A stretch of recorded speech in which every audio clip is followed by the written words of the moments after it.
Alors nous sommes aujourd'hui le mardi 3 Tevet et nous allons commencer Be'ezrat Hashem avec l'aide d'Hashem, donc la Masechet Gittin. Alors on commence premier daf bet de la Masechet. Alors tout le monde se pose la question pourquoi on a mis Gittin avant Kiddushin. Alors j'ai vu un peu donc des réponses. Une des réponses qu'il a données, il dit parce que comme on a fini Masechet Sota, et dans la Sota, il y a deux situations. Soit la femme n'a rien, elle rentre chez elle. Et si la femme, elle a un problème, le mari, il peut la divorcer. Donc c'est pour ça qu'on a mis le divorce juste après Sota. Donc, ça c'est la première réponse. Une deuxième réponse, Chachamim disent que dans la Torah, c'est marqué V'yas'a v'haïta le'ishaher. La Torah a employé le mot de V'yatsa, elle sortira et elle se mariera avec un autre homme. Elle a mis donc le Gittin avant le Kiddushin. Dans la Torah, le mot Kiddushin, c'est toujours V'haya, V'haïta, Tivye. Donc c'est pour ça donc Gittin avant Kiddushin. Mais sachant que d'autres Chachamim, dont le Rambam, pensent que dans le Seder des Mesartot, il faut d'abord mettre Kiddushin avant Gittin. Aujourd'hui, ce qui est admis, c'est de mettre Gittin avant. Il y a des raisons, mais d'autres Chachamim disent non, il faut mettre Kiddushin avant. Bon, on va donc prendre le rythme de tout le monde. Et nous allons, Be'ezrat Hashem, commencer Masechet Gittin. Donc, comme on le sait, le mot get, ça veut dire divorce, acte de divorce.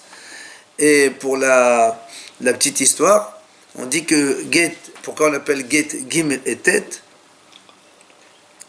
Parce que gimel plus tête égale 12. Il y a 12 lignes dans l'acte de divorce. On écrit, le sofer, il fait 12 lignes. Et aussi, je crois que le mot get, Gimel et tête, ce sont deux lettres qui ne se retrouvent jamais ensemble. C'est-à-dire, comme tu dis, Abba, Aleph Bet, Mordechai, Mem Resh, Reshdal, Datraf. Dans les mots de la Torah, il n'y a aucun mot dans lequel tu trouves Gimel et tête ensemble. Voilà, donc c'est pour ça que Get, ça veut dire divorce, séparation. Et voilà ce que signifie. Bien, allez, rentrons dans la Mishnah. Hamevi get memedinat hayam. Alors, il est évident que quand un homme donne un get à sa femme, il va se présenter, lui et son épouse, devant donc le Beddin, et le sofer écrit un get, parce qu'on verra que le get il doit être l'ishma, c'est-à-dire au nom de la femme. On ne peut pas écrire un get et après le donner à une femme que l'on veut. Ça ne marche pas comme ça. C'est quand quelqu'un il veut divorcer de sa femme, il doit dire au sofer, tu écris le get pour cette dame-là. Et le sofer, il écrit l'ishma, c'est ce qu'on veut l'ishma. Maintenant, si quelqu'un il amène un get de Medinat Hayam, ce qu'on appelle Medinat Hayam dans la Gemara, c'est en général tous les pays qui sont en dehors d'Israël et hors Bavel. Bavel n'est pas considéré comme Medinat Hayam. Medinat Hayam, c'est tous Hus Haaretz, parce que les gens, on sait qu'à l'époque, la Torah était en Israël et à Bavel essentiellement. Alors, donc les autres pays, on ne sait pas ce qu'il y avait. Donc on n'avait pas trop confiance de ce qui se passe à droite, à gauche. C'est pour ça qu'on dit qu'ici, Hamevi get memedinat hayam. Si un homme, il amène un get de Hus Haaretz, par exemple, il vient de Mitzrayim, de Libanon, de Yarden, ou d'un autre endroit, de l'Irak, pas de Bavel, pardon, d'autres endroits, il amène un shaliach, un get, parce que Réhouven, il veut donner un get à sa femme. Il est en Amérique, je ne sais pas où il est, et il le donne un chalet à lui, il ne peut pas se déplacer. Il dit voilà, tu donnes ça à son épouse, et lui il amène ça en Israël. Ça veut dire, il faut que le shaliach dise, ça ne suffit pas que le shaliach il amène le get, il faut qu'il dise befanai nirtav ou fanai nirtav. Il doit dire, le shaliach qui amène ce get là, devant moi il a été écrit, et devant moi il a été signé. Alors, on va voir ça, les deux raisons dans la Gemara juste après. Pour l'instant, on fait notre Mishnah simplement. Donc, on retient que tout shaliach qui vient en dehors d'Israël pour amener un get à une femme, il doit dire, donc, devant moi il a été écrit et devant moi il a été signé. Rabban Gamliel Omer, Af hamevi men harechem ou men haherer. Rabban Gamliel il dit, lui, même si quelqu'un il amène ça de Rechem et Heger, Ramim dit que ce sont deux villes qui sont frontalières avec Israël Et donc, on ne sait pas est-ce que ça fait partie d'Israël ou pas.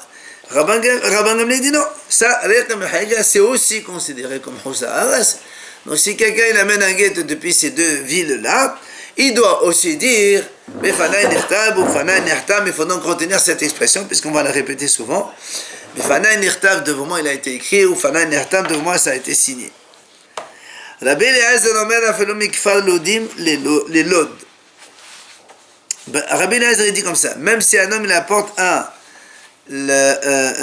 guet de Kfar Lodim, c'est un village qui était en dehors d'Israël, et il amène ça à Lod, la ville de Lod qui est en Israël, eh bien, aussi il doit dire Befanai Nirtam, Befanai Nirtam. On va voir dans la Gemara voilà, qu'est-ce qu'il rajoute de plus.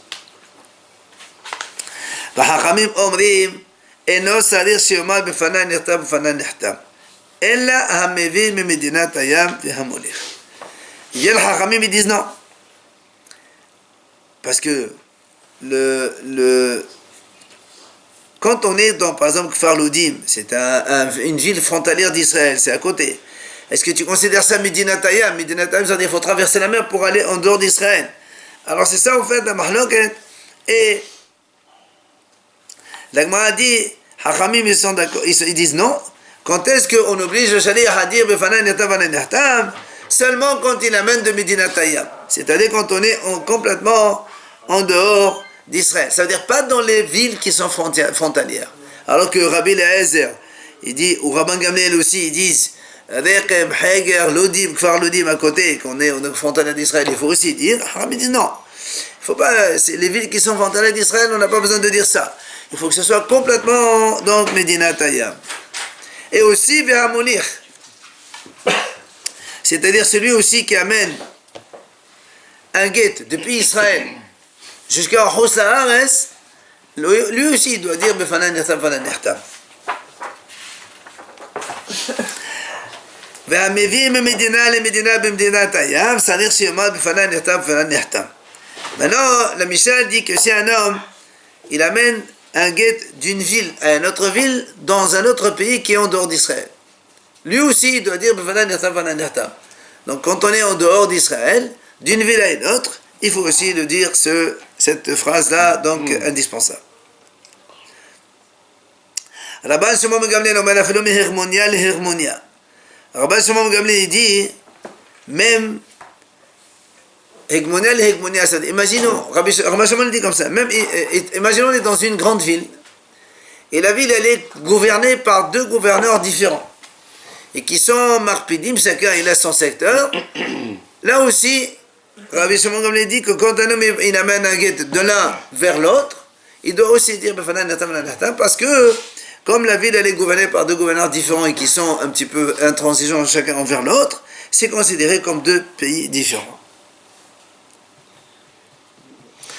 Rabbi Yehuda omer merekem la mizrach verekem ka mizrach, me'ashkelon la darom ve'ashkelon ka darom, me'akko la tzafon ve'akko ka tzafon. Alors, nous savons que le pays d'Israël, il a donc 4 frontières évidemment, donc nord, sud, est, mais l'ouest il y a la mer, tout le monde le sait. C'est pour ça que la Mishnah nous donne ici, Rabbi Yehuda en tout cas il nous dit, quelles sont les limites nord, est et sud d'Israël, au-delà de laquelle, donc ça s'appelle Houssa Ares, il nous dit comme ça, Merekem la Mizrach, Merekem ka Mizrach. C'est-à-dire tu prends la ville de Rekem, qui est frontalière d'Israël, à partir de cette ville, qui est elle-même considérée comme Houssa Ares, et tout le Mizrach, à l'infini là-bas, enfin à l'infini, où tu vas là-bas, ça s'appelle Houssa Ares. Côté sud, il nous décrit les frontières, les villes frontalières d'Israël. Côté sud maintenant, Ashkelon. Ashkelon, la Darom, et Ashkelon, Kadarom. Ça veut dire que Ashkelon, elle est considérée comme le sud d'Israël, c'est-à-dire Houssa Ares. Donc, en dehors d'Israël, tu prends la ville d'Ashkelon, c'est la limite. Ashkelon, ça s'appelle Houssa Ares. Au-dessus, ça s'appelle Israël. Enfin, côté nord, Me'akko la Tzafon, Me'akko ka Tzafon. La même chose, la ville de Akko, que les Français appellent Saint-Jean d'Acre, c'est ça? Voilà. Akko, c'est tellement compliqué. Comme le nord, c'est-à-dire la ville de Akko, c'est la frontière nord d'Israël, elle-même, elle est considérée comme en dehors d'Israël. Donc on a délimité les trois. C'est Rabbi Yehuda. Rabbi Yehuda, il a dit comme ça, que ces trois villes-là, elles sont frontalières d'Israël, mais elles sont considérées comme en dehors de la frontière. Donc celui qui amène un guet de ces villes-là vers Israël, il doit dire Befanaï Nechtab, Befanaï Nechtam, c'est comme si. Voilà. Et d'extérieur à extérieur, il n'y a rien à faire. On a déjà dit. On a déjà dit dans deux villes et à l'extérieur aussi, il faut dire. Rabbi Meir emmène Akko Ke'el Israël la Guété. Il vient Rabbi Meir, il n'est pas d'accord avec Rabbi Yehuda. Il dit non, la ville de Akko au nord, pour ce qui est des Guétines, elle est considérée comme faisant partie prenante donc de l'État d'Israël. Enfin, la Mishnah termine Hamevi Get Be'el Israël, et non c'est-à-dire Shiomar Befanaï Nechtab ou Befanaï Nechtab. Il dit maintenant, celui qui amène un guet dans le pays d'Israël, d'un endroit à un autre, il n'a pas besoin de dire Befanaï Nechtab, Befanaï Nechtab. On verra la raison pourquoi. Maintenant, si maintenant le mari il vient, il discute, il met en cause, c'est pas vrai, c'est pas un guet, j'ai pas fait ça, etc., etc., etc. Dans ces cas-là, eh ben, il faut voir les témoins, tout simplement. On interroge les témoins qui ont signé ou ceux qui connaissent la signature de ces deux témoins, comme quoi c'est une signature valable. Et dans ce cas-là, évidemment, le mari n'a plus rien à dire, dans la mesure où l'acte il est valable selon la signature de ces deux témoins. Dans un guet, tu vois des témoins? Toujours. Deux témoins. Toujours. Il faut, dans tout acte valable, il faut deux témoins. Voilà donc notre Mishnah. On va maintenant donc expliquer un peu la première idée de la Mishnah quand on a dit, quand on amène un guet de l'extérieur, d'en dehors d'Israël, le shaliach qui amène le guet, il doit dire le Fanan Nirtab ou Fanan Nirtab. La Gemara dit Ma'etama, quelle est la raison? Rabba Amar Lefi She'en Birki'in Nishma.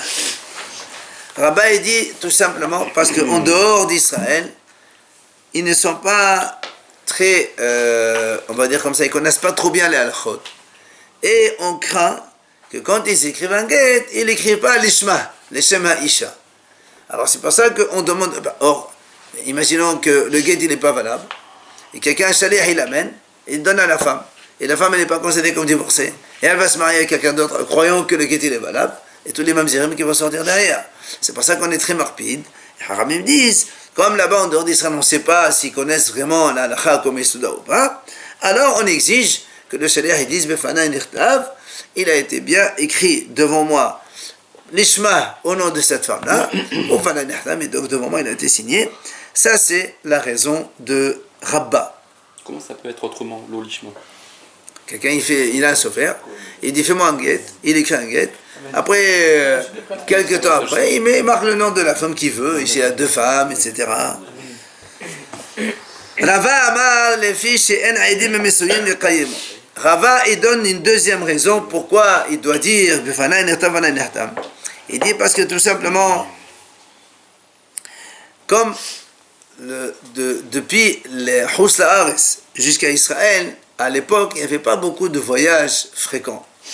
Et donc, quand on veut, si le mari vient et dit non, c'est pas vrai, on est obligé d'avoir les témoins. Comme on ne sait pas c'est qui ces témoins-là, c'est pour ça qu'on doit donc exiger que le shaliach, quand il vient, il dit oui, moi ça a été signé devant moi par deux aidim. Après, le mari n'a plus rien à dire. D'accord? Donc il y a deux raisons différentes. Une, parce qu'on craint que celui qui l'a écrit, il n'a pas écrit les shema. Et deuxièmement, on craint que s'il ne dit pas ça, après le Baal il peut dire non, moi c'est pas vrai, j'ai pas fait ça, j'ai pas écrit. Va vérifier les témoins, va vérifier ça. Alors quand le shaliach dit alors il a été signé devant le shaliach par deux aidim, donc automatiquement c'est valable. C'est pour ça donc on a exigé de dire le Fana Nirtam Fana Nirtam. Ils sont où les témoins pour les chercher? Justement, on ne va pas les chercher. On n'a pas besoin de les chercher. Le shaliach, c'est pour ça que, comme parce qu'on ne sait pas où ils sont ces témoins et on va savoir où ils se trouvent, alors on exige que le shaliach dit Befanaï Nirtam devant moi, il a été signé par deux aidim. Keshirim, quoi. C'est comme ça qu'il va dire. La Gemara dit Ma benayo, c'est quoi la différence?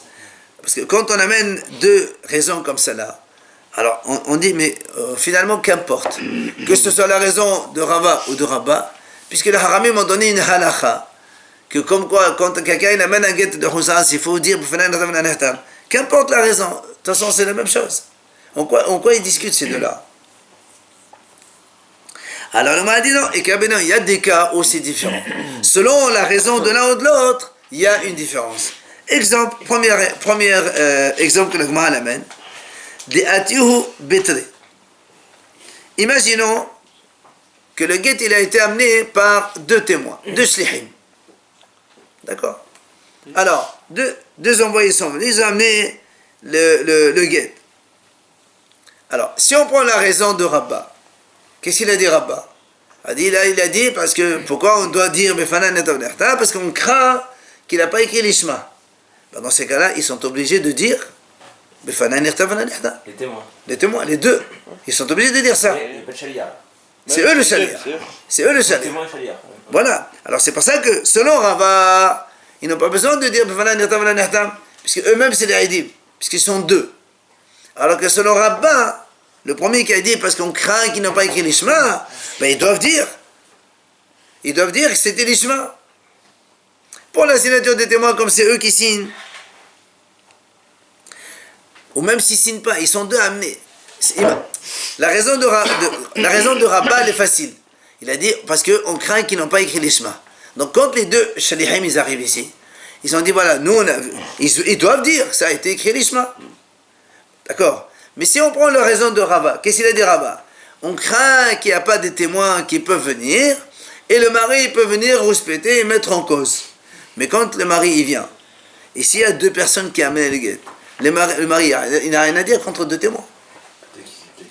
C'est pas là, témoin. Non, les deux témoins ils amènent un guette. Qui c'est qui leur a donné ça? C'est lui, le mari. C'est pas forcément écrit devant eux et signé devant eux. Mais oui. Non. La raison de Rava, c'était quoi? Il a dit pourquoi ils doivent dire le chalet Afefana Nerta Vana Nerta parce qu'on craint qu'il n'y a pas de témoins, qu'on ne connaît pas les témoins et le mari va rouspéter. C'est ça qu'il a dit. La raison de Rabba, il a dit pourquoi ils doivent dire ça parce qu'on craint qu'ils n'ont pas écrit l'Ishma. Ok? Donc il y a deux raisons complètement séparées. Si maintenant deux shlihim ils amènent le guet, selon Rabba, ils sont obligés de dire parce que sa raison à lui, c'est parce qu'on craint qu'il n'a pas dit l'Ishma.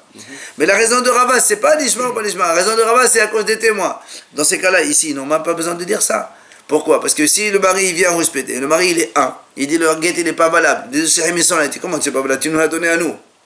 Puisqu'ils sont deux contre un, c'est eux qui gagnent. Donc il n'y a pas de crainte que le mari vienne respecter. Donc il n'a pas besoin, selon la raison de Rava, donc quand il y a deux shlihim qui arrivent, ils n'ont pas besoin de dire Befana Nirta Fana Nirta. Tu vois bien que la conséquence alchique elle est différente selon la raison de l'un ou de l'autre.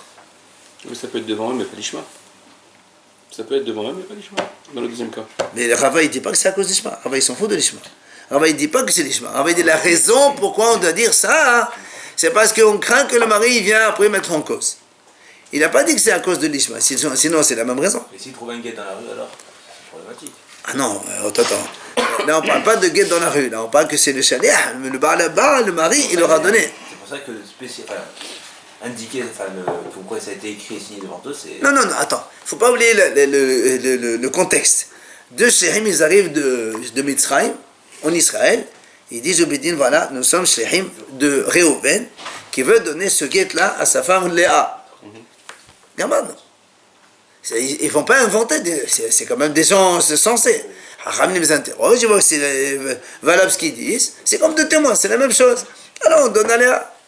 Après le mari il vient, il dit non, c'est pas vrai, je n'ai pas écrit. Il dit monsieur, tu n'as pas écrit, il y a deux témoins qui sont là devant nous, tu vas faire ce que tu veux. Inami, la Gemara amène une deuxième conséquence pratique qui est différente selon la raison de l'un ou de l'autre. Inami, mais Medina, les Medina, Be'ez Israël. D'une ville à une autre ville, en Israël même. Imaginons de Beersheba à Haïfa. Quelqu'un il vient de Beersheba jusqu'à Haïfa, il va là-bas avec un guet, il va à Réhouven, il habite à Beersheba, il m'a donné un guet pour le donner à sa femme, Léa qui habite à Haïfa. Alors, là aussi c'est la même chose. Selon, Rachid a dit Yehuda Gali, c'est la même chose. On a dit c'est pareil. C'est la même chose. Alors, attends.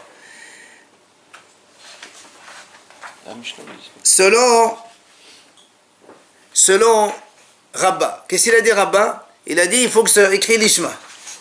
Pourquoi il doit dire parce qu'on craint qu'ils n'ont pas écrit l'Ishma. Or on est en Israël, on a dit en Israël, il n'y a pas de crainte. On connaît la halakha, les haramim d'Israël. Donc selon Rabba, ils n'ont pas besoin de dire. il vient de Beersheba jusqu'à Haïfa, voilà monsieur ton guet, c'est bon. Selon Rava, qu'est-ce qu'il dit Rava? Il n'y a pas les voyages fréquents, on craint que le Baal il va venir remettre en cause le guet, et nous on n'a pas les témoins, etc. etc. Et ben, depuis Beersheba jusqu'à Galil, enfin jusqu'au nord, il n'y avait pas les voyages fréquents en Israël, avant. Donc du coup, les témoins, ils doivent aussi dire selon Rava, pas selon Rabat. Tu vois bien que selon la raison de l'un ou de l'autre, ça change complètement la halakha. Il dit qu'une ville à une autre, ça dépend quelle ville. Tu as des villes qui sont. C'est pour ça on dit. C'est pour ça qu'on a pris ce cas-là. Nord, sud. D'accord. Quand il y a deux villes proches, les gens ils partent. Mais quand il y a un voyage d'une semaine, 2 semaines, les gens ils font pas. C'est rare. Alors c'est pour ça qu'il te dit, il faut qu'ils disent. Il a mis 3e cas pratique, différent de l'un et de l'autre. Beota Medina, Bimdina Tayam. Alors évidemment, quand on est dans le même pays, Medina, comment il a dit comme ça? Beota Medina, Bimdina Tayam. C'est ça. Imaginons en France, d'une ville à une autre. Selon Rabat, il dit comme ça. Rabat, il dit c'est à cause de l'olishma. Alors ils sont obligés de dire. Selon Rabat, il a dit non, il n'y a pas de voyage fréquent. Imagine de Marseille à Aubagne, Marseille à Toulon. C'est fréquent. Bah, tu n'as pas besoin de dire mais ils sont à côté, même pas, je sais pas moi, une demi-journée pour rouler. À l'époque d'avant, je parle. D'accord? Donc tu vois bien que c'est important de donner une raison, puisque la conséquence en fonction de l'une ou de l'autre raison, elle est différente. Maintenant, là, je vais poser une question. ולרבה דאמה לפי שאין בקי נשמע לבעיתרים מדי דאווי הכל עדיות שבתורה. La Gemara dit, question contre Rabat. Rabat, qu'est-ce qu'il a dit? On craint qu'il n'a pas été fait l'ishma. Alors il dit, alors dans ces cas-là, comment ça se fait qu'avec un seul shaliach, tu le crois? Normalement, nous on a tous les témoignages de la Torah, il faut 2 témoins. Toi, tu veux que le guet, il soit valable. Pour que le guet soit valable, il faut qu'il soit écrit au nom de cette femme-là. Qui c'est qui va nous le dire? Un shaliach. La Gemara dit, mais comment? On a vu qu'un shaliach, un aïd, c'est valable. Dans tous les cas de la Torah, il faut 2 témoins. Pour vous, c'est la même chose, shaliach et aide. Mais on n'a rien comme information, on n'a qu'un shaliach ici. Lui-même, il était Très bien. Sur Lui, il dit quoi? Sur le gars, il y a 2 signatures. Il était Très bien. dans le hymne, lui. Et pourquoi tu le crois à lui tout seul? Mais il Il est. va pas inventer quand même. Il n'y a pas à inventer. Tous les témoignages de la Torah, on a besoin de 2 témoins. Toi, tu dis que c'est pas l'ishma. L'autre qui dit c'est à cause il n'y a pas de voyage fréquent. On peut aller voyager même si on ne peut pas voyager. Mais toi, tu dis c'est à cause de l'ishma. Imagine que le contrat a été écrit sur l'olishma. Et puis tu crois un shaliach. Et toute la conséquence catastrophique qui va arriver, que si la femme n'est pas vraiment divorcée, elle va croire qu'elle est divorcée, elle va se marier. Il est chaliard du mari, mais ça s'est passé devant des témoins. Lui, il est chaliard du mari. Lui. Très bien. Mais toi, le seul témoin qui nous confirme la validité de ce guet, c'est qui? C'est un. C'est lui le shaliach. On m'a posé une question. Depuis quand on croit un seul? Alors il répond. La Gemara dit, c'est vrai. En général, de tous les témoignages, on a besoin de 2. Mais quand il s'agit d'interdiction, on croit un seul témoin. Mais un seul témoin est valable. Pardon? Il sourd. Par exemple, quelqu'un il te dit voilà, il te dit voilà, Rachid dit, un monsieur il te dit voilà, j'ai fait la shahita de cette année. Tu dis amène-moi 2 témoins comme quoi la shahita est valable. Un monsieur, un juif, il est Neyman à la Issouri. La souta 1, ça suffisait aussi, non? Pour l'isolement. Et ou bien Nagma a dit, imagine, quelqu'un il te dit voilà, tu peux acheter, j'ai prélevé la trauma. Tu vas lui dire amène-moi 2 témoins. Il n'y a pas. Nagma a dit quand il y a des choses interdites, Mais le guet, c'est quand même. c'est Issouri. D'accord, mais c'est très. Mais c'est ce qu'il te répond. Alors Nagma a dit, elle continue à objecter. Et mort de amrenana et d'hadem abesson qui on hadera savir chez Hazar chez Shoman de la Hazar so. Ava la Hazar Hazar so de Shetish. Avait davar shebal va ben davar shebal va bahot mishnaim. La Gemara dit très bien.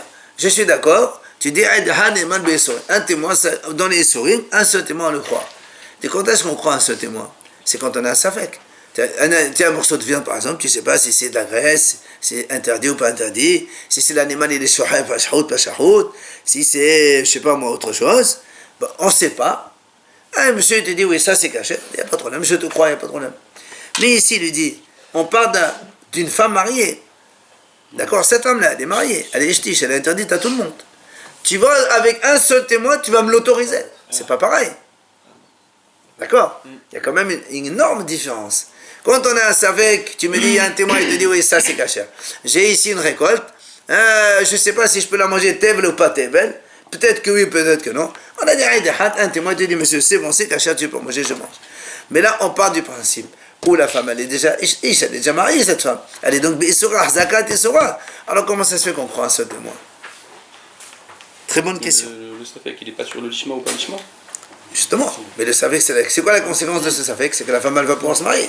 Tu as une femme qui est interdite, tu vas l'autoriser à se marier. Pour la permettre aux autres. Absolument. Et c'est ish. Alors vient l'Agma, elle répond, Rov beqi'in hen. L'Agma a dit en vérité, la majorité des Bnei Israël, ils sont baqi, ils connaissent la halachot. Donc en vérité, on n'a même pas besoin de ça. De dire, il y a un tribunal à Mitzrayim, quand on fait un guet, on le fait devant un Bedin, et donc automatiquement le Bedin, il sait très bien que le guet il est fait de son selon la halakha. Tu ne vas pas me dire peut-être que le Daïn de telle ville il ne connaît rien, et là-bas quand il dit juifs, il connaît ça halakha. Même nous aujourd'hui on a appris que pour faire un guet, il faut un nishma. C'est bon. Alors la m'a dit pourtant, va falloir la bimine de haïs meota. Stam safle de Daïn mais mal gmiri. Voilà banane hudes. Alors on a dit, et même si Rabbi Meir, rappelez-vous, on a souvent vu cette notion que Rabbi Meir haïch les meota. Il craint la minorité. Toi tu m'as dit, la majorité des Bnei Israël, ils sont baqi. Ils sont experts en la matière du guet. Ils savent que le guet doit être écrit Nishma Besed Gaboul. Mais imaginons qu'il y a 1 sur 1000. Or, Rabbi Meir, il est haïch les meota. Donc selon Rabbi Meir, ben, il faut 2. Rabbi Meir, les autres, ils... La question contre Rabbi Meir. Voilà, qu'on fait. C'est-à-dire toute la question de la Mishnah, il a... Absolument, c'est la question qu'on pose depuis le début.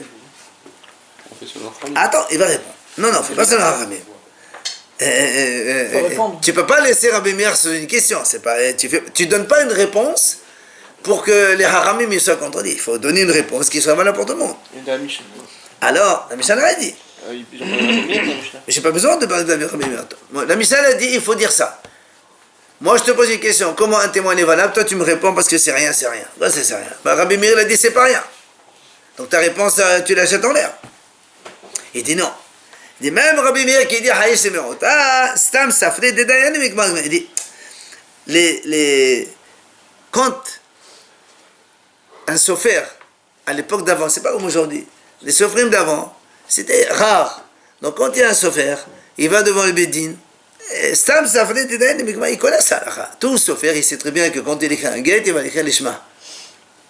D'accord? C'est pas quelque chose qui est hamon am. C'est pas à la disposition de tout le monde, ça. Donc, en vérité, quand il y a un guet écrit par un sofer, normalement il est valable, tu n'as même pas besoin de poser des questions. C'est les haramim qui ont fait une petite humra. Voilà, monsieur, dit quand même, il faut que le shaliach il dise que befanan natam natam. Normalement, quand le shaliach il apporte un guet, il n'a même pas besoin de dire ça. Il apporte un guet d'un bedin, le monsieur il te le donne, ben, tu l'amènes. C'est normal qu'il a été fait dans les règles de l'art. Qu'est-ce que tu veux qu'il soit fait? C'est un bedin. Il est normalement bien comme il faut. Ça n'arrive pas le problème de 1 ou 2 témoins, ça. Hein? Ça n'arrive pas le problème de... Si. J'ai pas besoin de 2 témoins en fait. J'ai même pas besoin d'un témoin. J'ai même pas besoin. C'est fiable comme le contrat il est fiable. Il a été fait par un bedin, par un sofer. Le sofer il n'écrit pas un guet s'il n'a pas fait l'histoire. Comme quand quelqu'un est parti du constructeur, par exemple, c'est pareil. C'est la même chose. Oui. Alors, et l'Agma a dit, donc tu vois bien que les haramim ont nécessité ce supplément, on va dire comme ça, que le shaliach il doit dire Mefanan Yatam Vanan Yatam. Et, alors dans ces cas-là, si les haramim exigent, pourquoi ils ne mettent pas 2 témoins? Dis 2 témoins. Il dit, Hamishum Aïgouna que le Banaban. Ici, à cause du Aïgoun, parce qu'on craint que la femme reste comme ça enfermée, si le mari se trouve là-bas, il la laisse comme ça bloquée. Alors, haramim ont été mekil. Avec un seul shaliach, ça suffit. Maintenant, l'Agma a dit comment? هاي كله حمره دي مسار لا تري لا تبع المعنى الفصل هذا تبع المعنى الفصل Donc, m'a dit, attends, toi tu dis qu'on est en train d'être biqil. Oui ou non? M'a dit, mais ça c'est pas une khoula, c'est au contraire, c'est une humra que je fais. Pas une humra. Il dit, si les haramim exigent 2 témoins qui viennent et amènent ce guet-là, oui, dans ces cas-là, le Baal, s'il vient le lendemain et dit, moi je n'ai pas divorcé du monsieur. Tu as ici 2 personnes, tu n'en as rien à dire. Mais si tu dis un seul, ça suffit. Imagine que demain le Baal il dit, mais moi c'est pas vrai, non, j'ai pas donné ce guet. Comment tu vas faire maintenant? Ils sont mariés avec elle. Hein? Ils sont mariés avec elle, ça y est. Qui sont mariés avec elle? C'est marié avec quelqu'un d'autre déjà entre temps. Déjà, ça a été. Et alors, qu'est-ce que tu crois? C'est la conséquence qui compte. Ça va vite. Alors, qui t'a dit que le mari ne va pas venir le jour même? Il va venir 2 ans plus tard, 3 ans plus tard. Il dit, monsieur, moi c'est ma femme celle-là. Si c'est un Kohen, Et à l'époque d'avant, c'est pas comme aujourd'hui. Donc tu vois bien que l'Akbar dit quoi? Toi, tu voulais soi-disant être miqil sur la femme pour qu'elle puisse se marier tranquillement. Mais en vérité, elle n'est pas tranquille. Celle-là, elle n'est pas tranquille du tout, au contraire. Tu aurais exigé 2 témoins, là on aurait été tranquille. Mais là, avec un témoin, elle n'est pas tranquille. Le mari dit, moi c'est pas vrai, je n'ai pas divorcé cette femme. Et comment tu vas faire maintenant? Alors l'Akbar répond.